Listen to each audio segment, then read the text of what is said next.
passionate, driven, enthusiastic, euphoric. This is who we are as entrepreneurs.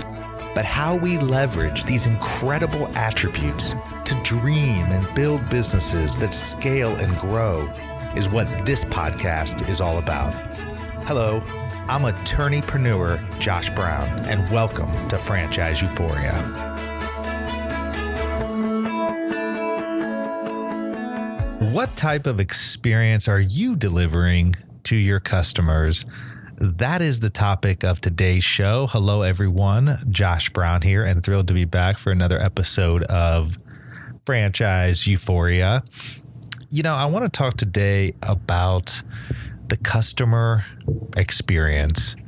You know, in dealing in the entrepreneur, small business world, dealing with a lot of retail type businesses, you know, I think there's always a huge piece of the pie that has to be focused on the customer service aspect, and perhaps more importantly, the delivery of your services to your customers and the experience that you're delivering to them.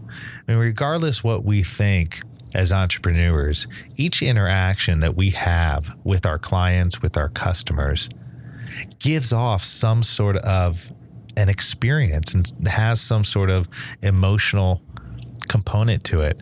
And I think the central point of this episode is around how do you deliver an experience to your customer that drives a positive emotion versus a negative emotion.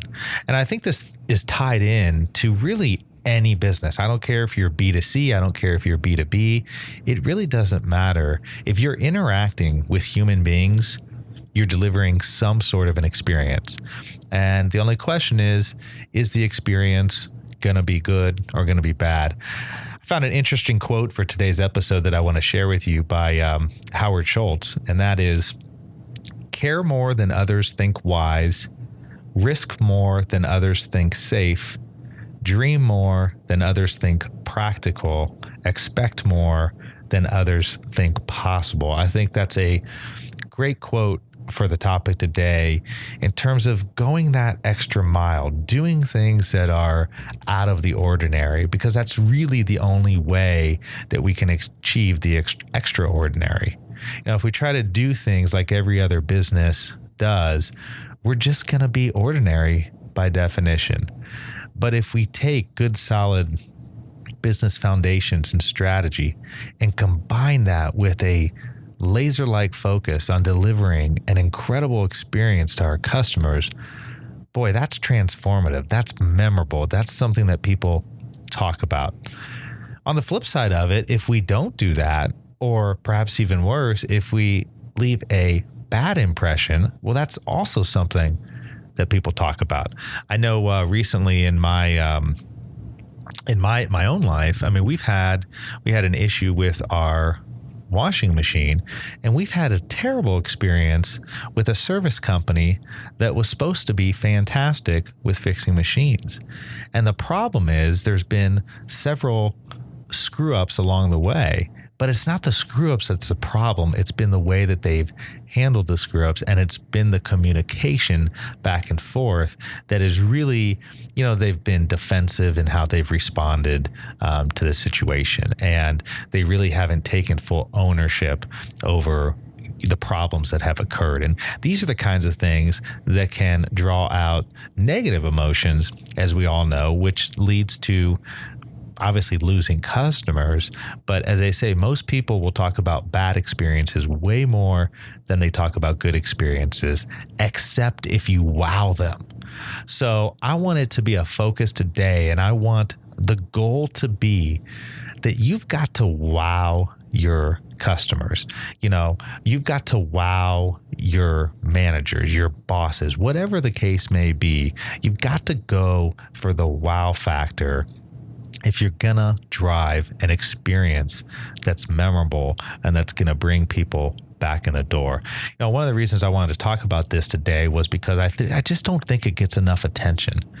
And what I mean by that is I think people think about this and say to themselves, boy, I wish I could drive that kind of experience, but not enough people spend the time the resources, the energy to really figure out how can you do it for your particular customer base. It doesn't have to be something that is real expensive. It just has to be something that sticks out, that's memorable, and that is going to provide people who you come in contact with that good kind of feeling where they hang up the phone and go, wow, that was really a pleasant experience.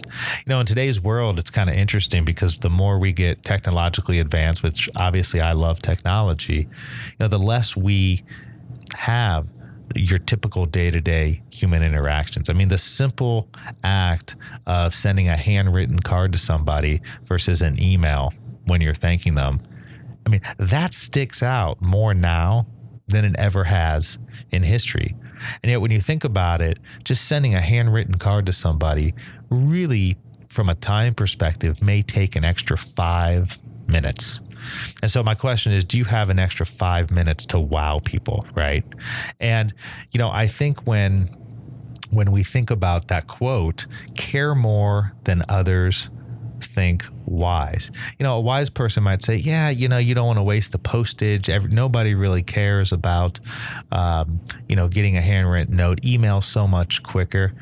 Well, I disagree. I mean, I think because so few people get handwritten notes, sending a handwritten note makes you stick out, makes you unique, and makes that person think, gee, I was important enough for this person to take the time to write.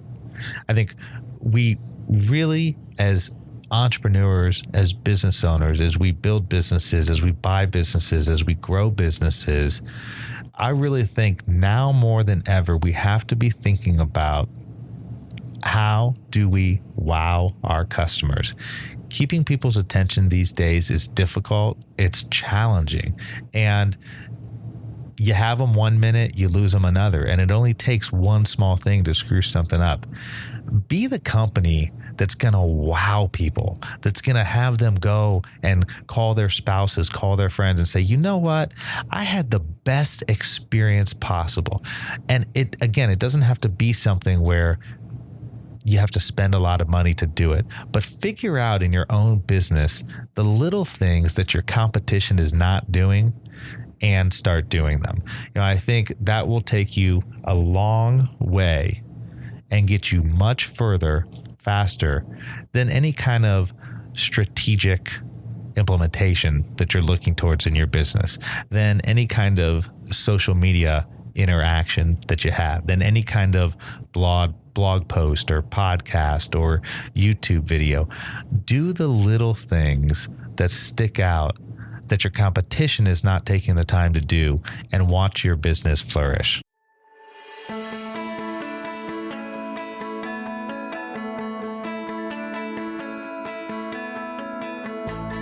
Thanks for being with us today on the Franchise Euphoria podcast. If you enjoyed this episode, please be sure to go to iTunes and provide a review. Also, please remember that although Josh Brown is a licensed and practicing attorney, nothing contained in this podcast should be construed as legal advice, because it is not. The information contained in this podcast is general and educational in nature, and none of it should be relied upon as legal advice. That being said, if you have questions for Josh and would like to contact him, please email him at josh@franchiseeuphoria.com. Thank you so much for listening, and we hope you tune in to our next weekly episode.